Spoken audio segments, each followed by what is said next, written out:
Assalamualaikum warahmatullahi wabarakatuh. Bismillah walhamdulillah, wassalatu wassalamu ala rasulillah Muhammad bin Abdullah wa alihi wa sahbihi wa mawalah, ma ba'd. Usikum wa nafsi wa iyaya bitaqwallahi faqad fazal muttaqun.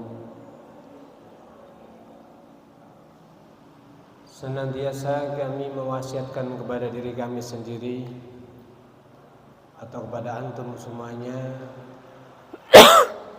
hendaknya kita selalu meningkatkan ketakwaan kita kepada Allah Subhanahu wa taala. Karena takwa adalah menjadi sebab yang terutama di dalam kemudahan hidup di dunia, lebih-lebih nanti di akhirat. Bagaimana enggak Al-Quran telah menyatakan man yattaqillah yaj'al lahu makhraja.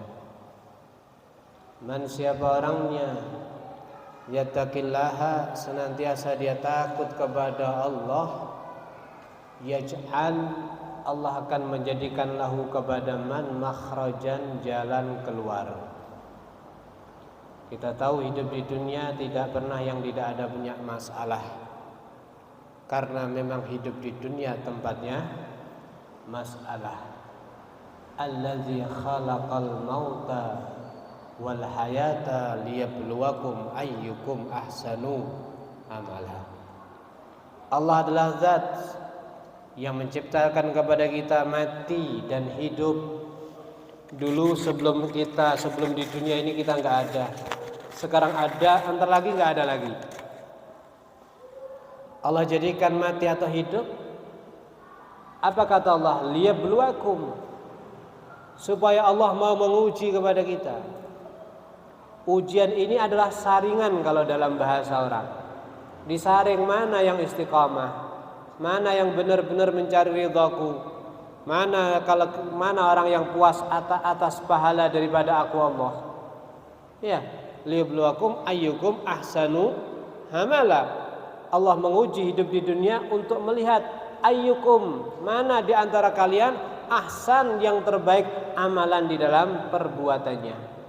Berarti jelas di dunia bukan kita dilahirkan untuk main-main, bukan kita dilahirkan untuk sekedar santai menuruti keinginan nafsu kita, tapi Allah pengen tahu mana di antara kalian yang paling ahsan, paling bagus di dalam amalnya. Berarti ujian ini tidak bisa lepas daripada kehidupan dunia. Dan ujian itu kalau mau selesai selalu mendapatkan solusi, maka tingkatkan ketakwaan kepada Allah Subhanahu wa taala. Hadirin wal hadirat yang dirahmati Allah Subhanahu wa taala. Alhamdulillah, pada malam hari ini akan kita kaji satu kitab yang mengumpulkan daripada hadis Nabi Muhammad sallallahu alaihi wasallam, yakni kitab Arba'in Nawawi. Arba'in karena ada 40 hadis, sekalipun harusnya lebih. Dikatakan Nawawi karena penyusunnya adalah seorang ulama besar dari kota Nawa yang ada dalam Damaskus sana, Damsyik. Dan beliau dikenal dengan istilah Al-Imam Nawawi.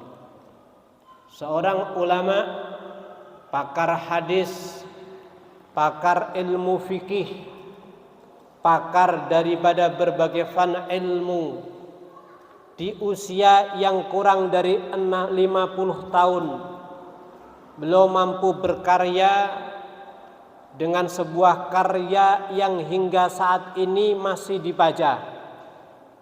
Ada Arba'in Nawawi, ada kitab Al-Azkar lil Imam Nawawi, itu seputar tentang doa-doa Nabi Muhammad SAW. Kalau Anda pengen tahu tentang doa Nabi, mau bepergian, mau masuk rumah, mau apa, baca Azkar lin Nawawi. Ada juga Riyadhus Shalihin, ini karangan beliau. Ada juga seputar tentang Al-Quran At-Tibyan, ini juga karangan Imam Nawawi. Ada juga dalam fikih, ada Minhajut Talibin, sebuah kitab fikih yang istimewa, yang luar biasa, menjadi kitab utama panduan daripada mayoritas madhab Syafi'i. Sebuah kitab yang mengumpulkan yang sangat lengkap, luar biasa. Padahal beliau Al-Imam Nawawi meninggal di usia 46 tahun, memiliki karya yang luar biasa. Apa sebabnya? Karena beliau telah menata sejak kecil. Waktu beliau tidak mau dilewatkan kecuali ada manfaat daripada ilmu. Maka disebutkan satu kisah tentang Al-Imam Nawawi. Ada seorang syekh menyaksikan Nawawi yang masih kecil. Saat itu umur 7 tahun atau berapa. Selayaknya anak kecil main-main, dia bergabung kepada anak kecil yang lain untuk main-main. Nyampe di tengah-tengah anak kecil mau main-main, ternyata wahum as-sibyan yakrahuna. Para anak kecil ini ternyata membenci Imam Nawawi. Cara cilane jenengan dicing, ngerti dicing nggih? Dolanan gak pateh dibolo. Anak kecil kalau udah dibilangi rata bolo gitu sudah kayak dunia ini rontok misalnya. Akhirnya apa? Main-main dikucilkan, menangis sambil pulang. Ternyata ada hikmah besar. Ketika beliau pulang, menangis karena saudaranya, teman sebayanya nggak ada yang mau bermain sama beliau. Maka nyampe rumah, bukan beliau melampiaskan amarah, tapi beliau ambil Al-Quran dan membaca Al-Quran. Sejak saat itu beliau gunakan waktunya terus mengkaji Al-Quran, membahas ilmu. Ya, beliau istiqomah. Jadi kalau beliau tidak mengajar ilmu, menghafal, maka beliau pindah daripada syekh ke syekh, daripada guru ke guru. Bahkan dikatakan Imam Nawawi ini kok mendapatkan keistimewaan, kenapa? Satu, yang pertama adalah berkah husnudzan, sangkaan yang sempurna, yang baik daripada Nawawi yang kecil kepada setiap guru yang diambil ilmu oleh beliau. Bahkan supaya aib, karena manusia itu pasti ada aib, celah atau kekurangan daripada guru yang ketika nampak kepada Imam Nawawi sehingga mengurangi daripada husnudzan dan yakin yang baik, maka setiap beliau berangkat mau ngaji, di tengah jalan dia sedekah. Apa tujuannya? Seraya berdoa kepada Allah, ya Allah, Allah mastur aib syekhi. Ya Allah, jangan sampai engkau buka celah daripada guru saya, dan jangan sampai engkau kirim kepada saya orang yang menceritakan aib daripada guru saya, sehingga supaya pandangan saya ini, husnudzan saya ini sempurna kepada saya punya guru, sehingga saya bisa ngambil ilmu dengan sempurna. Kalau dalam bahasa kita ini kalau misalkan pelajaran yang paling gak suka bahasa Inggris kan, lek karo gurune cocok, insyaallah suwi seneng. Nggih napa nggih? Lek karo gurune ra cocok, mbok ngomongin pelajaran yang paling penak juga seneng. Tapi kalau udah sama gurunya oke sudah, maka diajar semangat. Dan semangat itu subhanallah bisa meresap ilmu dengan cepat dan banyak. Kata Imam Nawawi, dengan usia yang masih dini, usia yang sangat terbatas, nggak ada 50 tahun, sudah mencapai makom yang begitu tinggi, karya yang luar biasa, kesolehan luar biasa, kezuhudan luar biasa. Bahkan dikatakan Imam Nawawi itu dalam satu hari satu malam makannya cuma sekali badal isya. Makanya cuma sekali badal isya. Orang dulu, Pak. Ya. Kalau sekarang kita nggak makan batu isya ya kembung kabeh. Napa jenenge? Mah semuanya. Ba'dal isya. Dari roti yang kecil. Kemudian minumnya kapan? Setelah itu bukan. Minumnya nanti mau sahur. Kata beliau. Kenapa? Karena memang disebutkan perut itu kalau kenyang maka tubuh jadinya berat. Mau sholat lama juga berat. Kecerdasan juga berkurang. Imam Syafi'i itu mengatakan berapa? 15 tahun atau berapa? Enggak pernah kenyang kecuali sekali. Ketika kenyang, kata beliau, kecerdasan berkurang. Jadi memang para ulama dahulu subhanallah ya, mereka itu luar biasa, zuhudnya luar biasa. Dunia ditinggal sejauh-jauhnya. Mereka benar-benar gunakan seluruh waktunya untuk mendapat ridha Allah Subhanahu wa taala.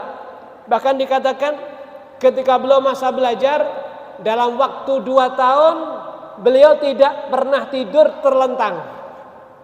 Tidurnya duduk. Iya. La yanam ilal ghalabah. Enggak tidur kecuali ketiduran, keturun bahasa kita. Baca kitab sampai enggak kuat ngempet, melek, baca lagi. 2 tahun. Baru nanti turun geledah. Ya bagi kira-kira ada. Ngaji 2 jam sudah wis Ustaz tera perasaan ya. Hadirin dirahmati Allah Subhanahu wa taala, sehingga karena memang tahu, Pak, tiada harta yang termahal yang kita miliki yang telah Allah berikan kepada kita kecuali umur kita, dan umur itu setiap hari tidak bertambah akan tetapi apa? Berkurang. Setiap hari berkurang dan berkurang. Maka ketika umur itu tidak segera kita maksimalkan untuk mendekatkan diri kepada Allah dengan mengerjakan berbagai macam taat, dengan menghindari daripada maksiat, dengan menambah daripada ibadah, zikir, baca Quran, salat, ketaatan yang lain sebagainya, maka ingat, kalau mungkin jam kita bisa beli, iya, kalau mungkin jam dinding, jam tangan yang mahal kita bisa beli, tapi kalau umur kita tidak bisa beli. Oleh karena daripada itu, sisa umur yang Allah berikan kepada kita, semoga kita bisa menggunakan sebaik-baiknya untuk mendapatkan ridha Allah Subhanahu wa taala. Amin Allahumma amin. Imam Nawawi, seorang ulama pakar yang pantas kita bahas sedikit sejarah beliau, karena memang apa? Ulaikal ladzina hadahumullah fa bihudahum iqtadih. Mereka adalah orang-orang yang layak untuk kita jadikan panutan, karena mereka adalah orang yang selalu mengamalkan perintah Allah, Al-Quran dan hadis Nabi, sehingga mereka layak masuk kategori orang-orang yang dapat hidayah, dan Allah perintahkan kepada kita untuk mengikuti orang-orang yang mendapat hidayah tersebut. Hadirin yang dirahmati Allah Subhanahu wa taala, bismillahirrahmanirrahim. Sekarang kita memulai membaca kitab Arba'in Nawawi. Yang pertama beliau ungkapkan dengan bismillahirrahmanirrahim.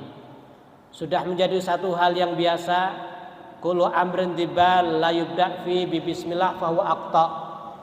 Kalau ada perkara yang baik tidak diawali dengan bismillah maka seperti terpotong. Ada mengatakan qalilul barakah, berkahnya sedikit. Ada mengatakan asdam, seperti kena penyakit lepra, orangnya tampan cantik kena penyakit lepra, waliyadzubillah min dalik, maka tidak jadi sempurna. Demikian perkara yang baik tidak dimulai dengan bismillah maka kurang sempurna. Satu sisi iktidaan bi kitabikal aziz, bi kitabillahi al aziz, kita mengikuti apa daripada kitabnya Allah yang mulia, Al-Quran, karena Al-Quran ayat pertama, surat pertama adalah surat Fatihah yang didahului dengan bismillahirrahmanirrahim. Oleh karena daripada itu hendaknya mulailah perkara-perkara baik kita diawali dengan menyebut nama Allah, bismillahirrahmanirrahim. Sebelum nanti akan kita bahas bagaimana keutamaan itu bismillahirrahmanirrahim. Perlu diketahui Bismillahirrahmanirrahim ini adalah satu kalimah yang agung. Maka dikatakan faqad warada, telah datang. Idza katabtum kitaban faktubu fi awali bismillahirrahmanirrahim. Kalau kamu mau menulis satu surat atau mau menulis daripada satu karangan yang manfaat tentang ilmu, maka awalilah dengan bismillahirrahmanirrahim. Apa keutamanya? Maka wa min khawasih, keutamaan daripada bismillahirrahmanirrahim, siapa orangnya yang membaca bismillahirrahmanirrahim 21 kali di saat dia akan tidur, maka dikatakan aminatil kalailah minasyaiton. Malam itu dia akan diamankan daripada setan. Wa min fautil faj'ah, dan dari mati mendadak. Tidur dibangunkan nggak bisa, ternyata udah meninggal. Jadi yang membaca bismillahirrahmanirrahim 21 kali setiap mau tidur akan diamankan malam itu daripada gangguan setan dan daripada meninggal dengan mendadak. Wa umina baituhu minas sariqah, dan insyaallah rumahnya akan aman daripada pencuri. Diamankan oleh Allah. Ada seorang wanita salihah namanya Rabi'ah Adawiyah. Pernah satu ketika rumah beliau didatangi maling. Diambil seluruh bekas beliau, ditaruh dalam karung, digendong. Ketika mau jalan, melihat rumah seperti nggak ada pintu, tertutup rumah ini, seperti tembok semuanya. Maka ditaruh ini karung, ditaruh, maka kelihatan, oh pintu ada di sebelah sana. Maka oh ya ada pintu, diambil lagi, diangkat lagi, nggak kelihatan lagi. Itu apa? Pintu. Ditaruh lagi, kelihatan lagi seperti itu. Akhirnya ikhlas metu nggawa barang nggak mungkin. Berarti kalau pengen tahu kelihatan pintu, barangnya ditaruh, akhirnya keluar rumah. Nyampe di rumah ada suara yang mengatakan, wa in kanat Rabi'ah naimah, walaupun si Rabi'ah Adawiyah dia tidur, fa mahbubuha, tapi orang atau zat yang dicintai oleh Rabi'ah Adawiyah, siapa yang dimaksud? Allah Subhanahu wa taala, la ta'khudhu sinatu wala naum. Allah zat yang tidak pernah diambil, dikuasai ngantuk apalagi tidur. Kata orang yang dijaga oleh Allah Subhanahu wa taala. Maka daripada itu kita yakin bismillah. Maka dengan bismillahirrahmanirrahim akan diamankan. Bahkan Sayyidina Khalid bin Walid, seseorang yang pernah menjadikan sabab rugi para sahabat dalam perang Uhud. Ya, dalam perang Uhud. Regu pemanah mereka habis setelah diserang balik oleh Khalid ibnul Walid yang saat itu masih kafir dan banyak merugikan daripada orang Islam. Enggak saat itu karena serangan balik daripada Khalid bin Walid, Nabi harus pipinya tertancap daripada besi, daripada baju besi beliau. Gigi beliau harus tanggal. Ya, sampai disebutkan ketika ada darah yang menetes, langsung dipegang sama Nabi Muhammad SAW. Kenapa? La yaflah al-qaum, dinyatakan tidak akan beruntung satu kaum yang telah berani melukai daripada nabinya. Nabi tahu kalau seandainya darahnya netes kepada tanah, maka semuanya akan diazab oleh Allah Subhanahu wa taala. Bukankah Allah berfirman, "Ma kana Allahu liyu'adzibahum wa anta fihim, wa ma kana Allah liyu'adzibahum wa ma kana mu'adzibahum wa hum yastaghfirun." Ma kana Allah liyu'adzibahum, Allah Subhanahu wa taala tidak akan menyiksa kepada mereka kaum wa anta, sementara engkau ya Muhammad fihim, ketika ada di tengah-tengah mereka. Jadi subhanallah, Nabi Muhammad ketika hidup di tengah mereka, kaum itu tidak akan diadab oleh Allah Subhanahu wa taala, kecuali mungkin dia melukai daripada nabinya. Oleh karena daripada itu dipegang sama Nabi Muhammad sallallahu alaihi wasallam.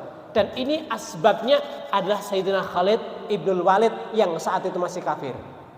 Akan tetapi Ketika Sayyidina Khalid bin Walid masuk Islam, kemudian Nabi sampai mengatakan, anta saifun min saifillah. Ya Khalid, engkau adalah pedang daripada pedangnya Allah. Sampai karena para sahabat menyebut Khalid bin Walid dengan sebutan Saifullah, Saifullah, pedangnya Allah, pedangnya Allah. Ada orang kafir penasaran. Ada orang kafir apa? Penasaran.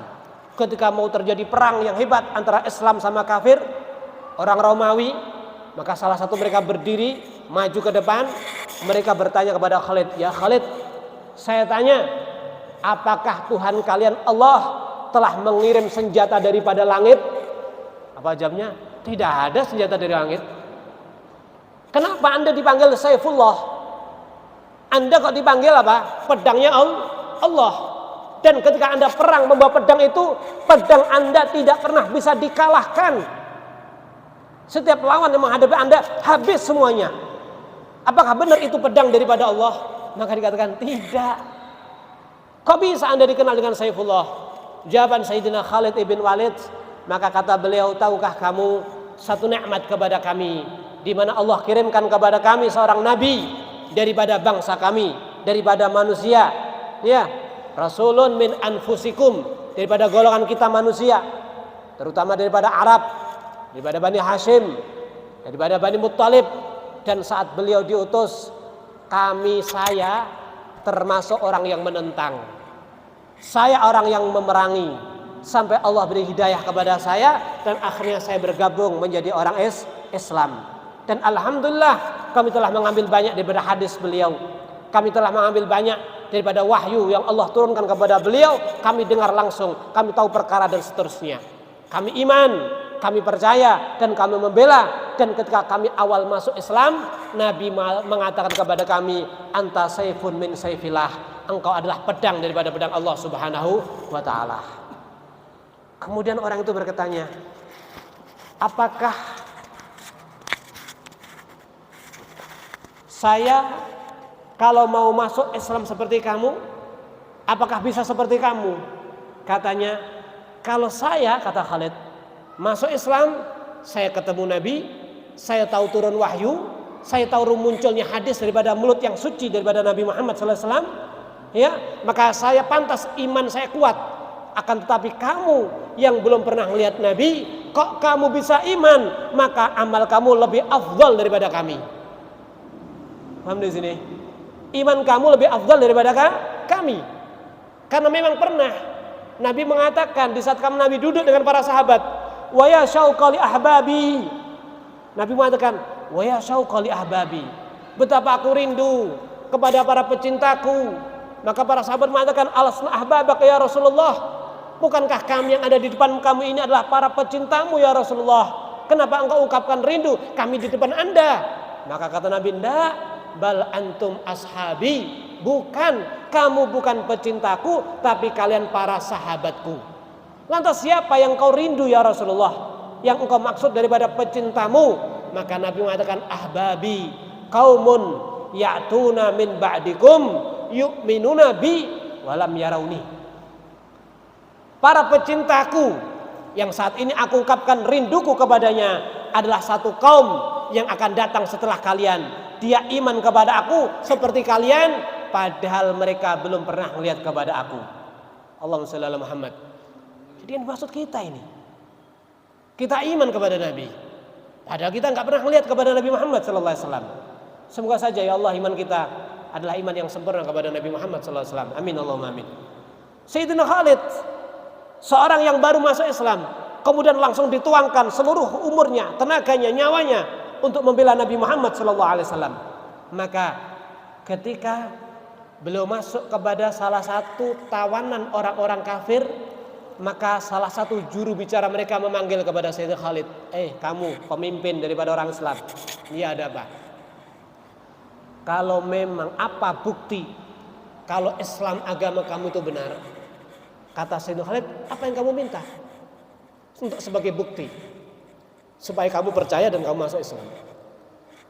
Kata mereka, berani kamu dengan berbagai sebab untuk membuktikan atas kebenaran itu? Siap, apapun yang kamu minta. sekalipun kamu harus makan racun, kata mereka, kata Sayyidina Khalid, silahkan ambil racun yang paling mematikan. Ya, kalau kamu masih belum percaya. Cuman aja dilelon niki. Sayyidina Khalid tedas tenan, ora tedas. Akhirnya apa? Diambil racun itu. Sayyidina Khalid diambil, kemudian baca apa?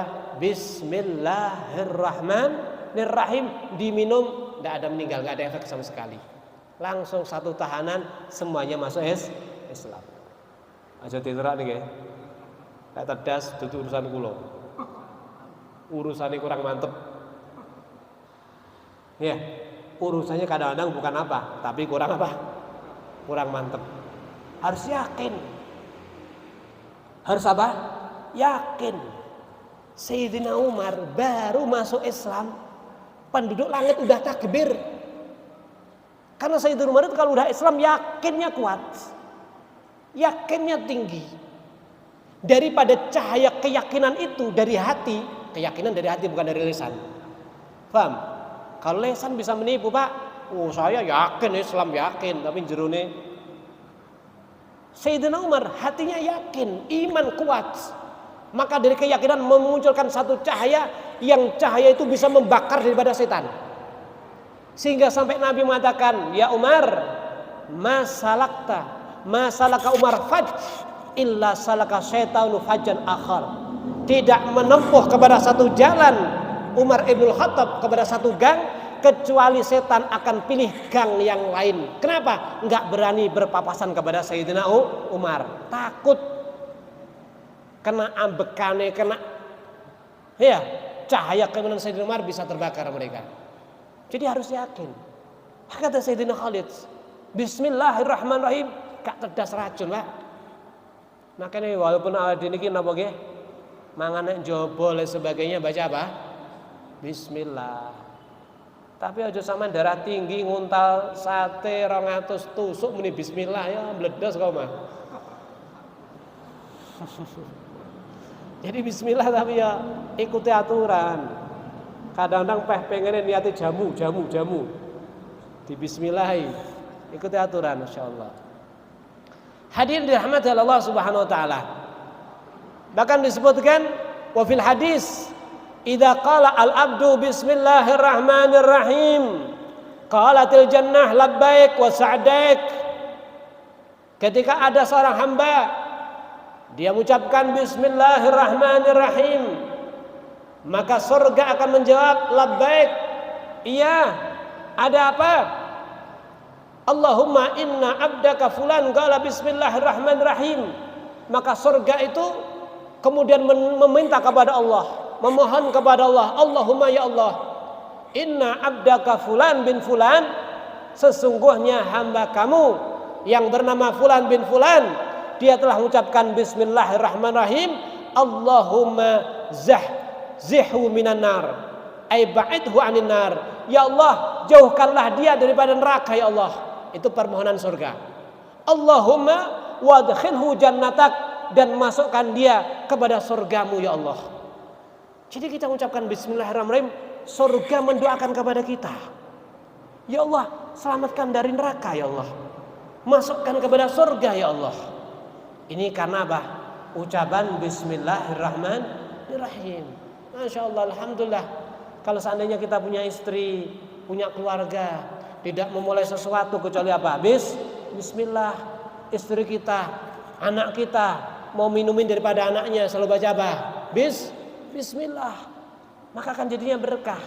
Minumin anaknya bismillah. Mau masak bismillah. Mau nyuci baju bismillah. Ini semuanya bismillah. Masya Allah. Jadinya berkah.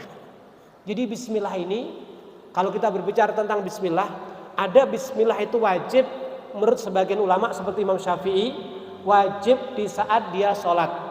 Karena pendapat Syafi'i bismillah termasuk ayat daripada suratul Fatihah, maka nggak boleh ditinggalkan.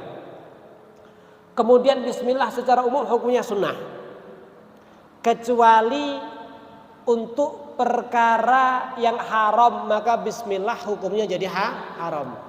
Maaf ya, jangan sekarang kita bahas bismillah, ntar lagi Anda mau nyuri mangganya tetangga pakai bismillah. Bismillahirrahmanirrahim, muga-muga wonge ra metu.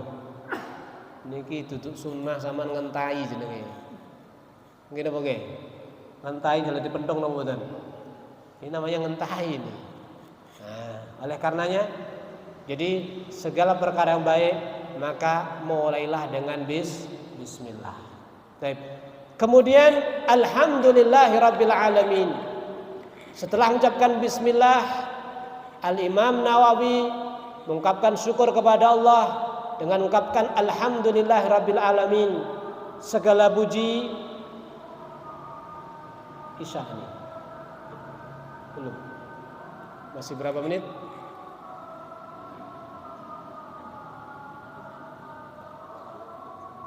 Berapa? Masih berapa menit? Hah? Belum ada ya. Masalahnya saya belum buka ini ya. Ada 5 menit ya. Jadi apa ini? Setelah mengucapkan bismillah, mengucapkan alhamdulillah. Maaf ya, memang kalau kita bahas bismillah panjang. Dulu itu ada ulama namanya Al-Habib Al-Imam Abdurrahman Balfaqih. Beliau murid Habib Abdullah bin Alwi Al-Haddad. 300 tahun yang lalu beliau hidup lebih. Gurunya sampai memuji beliau, ma fil aqwan a'lam min Abdurrahman. Di alam semesta ini gak ada yang lebih alim daripada Abdurrahman. Cuman beliau itu warok, tidak menampakkan keutamaan dan keilmuannya. Satu ketika beliau hadir dalam satu majelisnya seorang ulama besar, tapi beliau pakai baju biasa seperti pakaian darwis. Darwis itu orang suka mengembara. Pakaiannya sangat sederhana sekali, atau bahkan mungkin seperti gembel. Ketika si ustadz itu yang dihadiri banyak jamaah mengucapkan beberapa pertanyaan, maka dari belakang ada seorang murid yang bisa menjawab dengan jawaban yang istimewa. Maka si gurunya mengatakan, maaf, ini gak mungkin jawaban muncul dari ente. Kelihatan. Dari mana ente punya jawaban? Maka dia mengatakan, maaf, dari orang yang ada di samping saya ini. Seorang darwis, seorang yang sederhana, yang pakaiannya seperti sangat sederhana sekali. Maka dilihat ternyata Habib Abdurrahman, murid kesayangan daripada Habib Abdullah bin Al-Haddad, seorang alim besar, langsung dipanggil, didudukkan di tempat untuk mengajar. Maka subhanallah, belum mengajar, mengungkap tafsir daripada bismillahirrahmanirrahim, masih mengungkap huruf daripada ba saja memakan waktu 3 hari. Memakan waktu apa? 3 hari. Kita lihat Al-Quran yang mulia, pertama kali dimulai dengan apa? Bismillahirrahmanirrahim. Huruf pertama bismillah apa? Ba. Kenapa bukan alif? Ba, kenapa bukan alif? Dibahas sama beliau. Ba itu adalah orang tawadhu. Ya enggak? Tidak seperti alif berdiri tegak gini ya. Sapa aku? Man ana. Yang suka bilang ana kan setan, iblis, Fir'aun gitu ya. Ana khairun min. Khalaqtani minan nar wa khalaqtahu minat tin. Ana rabbukumul a'la, ucapan Fir'aun. Alif, huruf itu tidak ada di pertama, tapi ba. Karena tawadhu'nya, karena ininya diungkap lafaz ba itu, subhanallah. Bisa sampai 3 hari. Maka daripada mereka itu kalau para ulama kalau udah alim, kal bahar, seperti lautan mereka. Diambil gak ada habisnya. Masya Allah. Dah memang kalau kita bicara bismillah panjang. Tapi kemudian alhamdulillah. Alhamdulillah, ini adalah sesuatu kalimat yang luar biasa. Nabi Muhammad SAW beliau mengatakan, hamdulillahi amanu li ni'mah min zawaliha. Memuji kepada Allah itu adalah satu keamanan untuk nikmat dari hilangnya. Saat ini Allah berikan kepada kita ini sehat. Allah berikan kepada kita ini keluarga, rezeki yang cukup, negara yang aman, ya, kehidupan yang aman, syariat Islam, agama Islam yang mayoritas. Alhamdulillah, satu nikmat ini. Bisa dibayangkan kalau kita hidup di minoritas, dikejar-kejar, dibantai, dipermalukan, diperkosa perempuannya dan seterusnya. Waliyadzubillah min dzalik. Minta tolong sama negara, justru negara tidak nolong, malah membantu yang membantai. Waliyadzubillah min.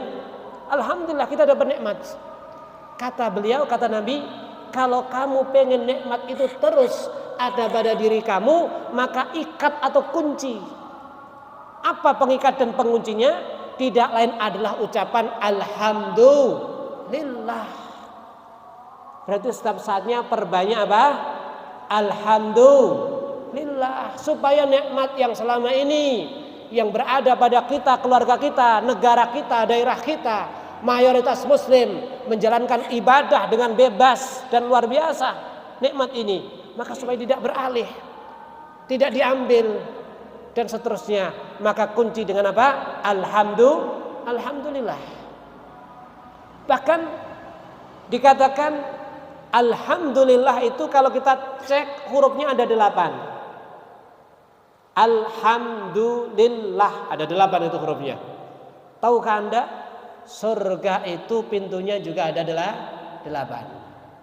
Berarti faman qala alhamdulillah, siapa orangnya mengucapkan alhamdulillah, istahaqqa an tuftah lahu abwabus samaniyah, maka dia berhak untuk dibukakan 8 daripada pintu surga supaya dia masuk sesuai yang dia inginkan. Kenapa diberi kesempatan bisa masuk sesuai yang diinginkan? Karena Allah muliakan dengan ucapannya alhamdulillah.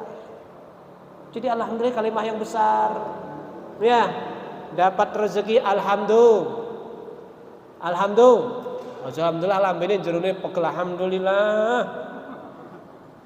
Saya ceker entuk kuwi mang. Ya, alhamdulillah, ya, alhamdulillah yang benar. Karena subhanallah, surga bisa ada pilih untuk dimasukinya. Sehingga dari sini, karena keutamaan daripada alhamdulillah ini disebutkan mana yang lebih utama, mengucapkan alhamdulillah atau kalimah la ilaha illallah. Maka dikatakan mengucapkan alhamdulillah jauh lebih utama daripada kalimah la ilaha illallah.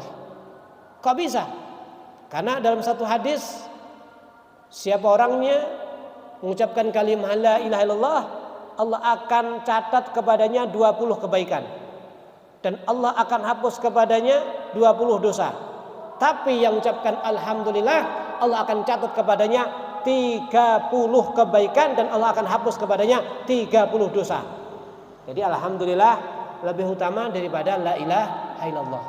Tapi ada ulama yang lain juga berhujjah, beralasan dengan hadis Nabi Muhammad SAW mengatakan bahwa la ilaha illallah jauh lebih utama daripada alhamdulillah. Kenapa? Miftahul jannah la ilaha illallah. Karena kunci surga adalah kalimah la ilaha illallah.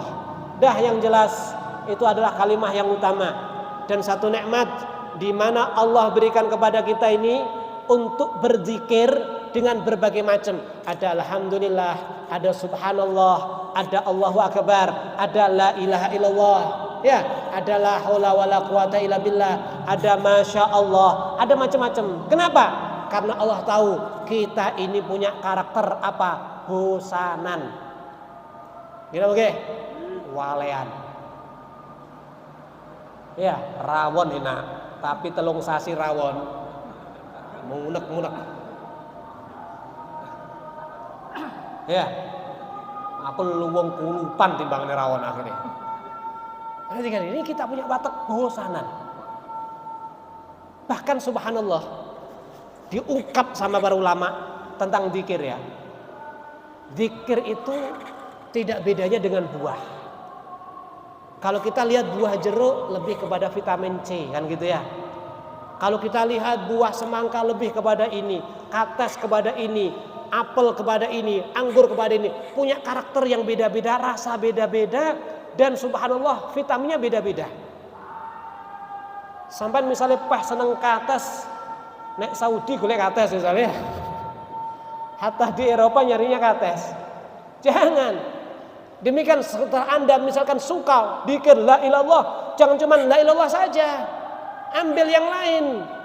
Kenapa? Setiap zikir itu punya faedah yang istimewa, punya keistimewaan yang mungkin tidak ada pada yang lainnya. Ambil semuanya. Iya, ambil semuanya. Demikian buah itu. Jadi zikir itu seandainya ada satu zikir yang istimewa masih tok sing dilakoni, jangan, ambil semuanya. Ya, terkadang kita baca la haula wala quwata illa billah, terkadang kita baca sholawat, terkadang baca istighfar, terkadang baca Allahu Akbar, terkadang baca alhamdulillah, terkadang baca ini, semuanya diambil. Subhanallah. Lek waleh zikir ganti salat, waleh salat maca Quran, waleh maca Quran ganti amar ma'ruf nahi mungkar. Ya, rasa ada buritan ngono ya. Artinya kalau Anda bosan dengan itu, untuk kebaikan bisa. Anda bantu orang, Anda ini, Anda itu, banyak hal. Maka daripada itu subhanallah, sehingga seluruh waktu kita yang ada adalah ibadah dan bermanfaat. Bantu sama orang, sedekah, gak ada yang disedekahkan, minimal senyum kepada saudaranya, ya. Tabassamuka fi wajhi akhik sadaqah. Senyum kamu di wajah saudara kamu adalah sedekah. Jangan sana mengkerut. Usra sedekah, cemberut terus. Masalah minimal senyum tak, senyum ahlan, alhamdulillah ahlan, maka gitu aja ya. Insyaallah. Hadirin dirahmati Allah Subhanahu wa taala. Sekali lagi alhamdulillah adalah kalimah yang utama yang bisa mengunci daripada nikmat yang selama ini kita terima dari Allah Subhanahu wa taala. Semoga nikmat yang Allah berikan kepada kita bukan hilang, akan tapi semakin bertambah. La in syakartum la azidannakum. Kalau kamu bersyukur dengan mengucapkan alhamdulillah, maka nikmat itu akan ditambah oleh Allah Subhanahu wa taala. Amin Allahumma amin walhamdulillahirabbil alamin. Hadza minni wa lakum minkum. Wassalamualaikum warahmatullahi wabarakatuh.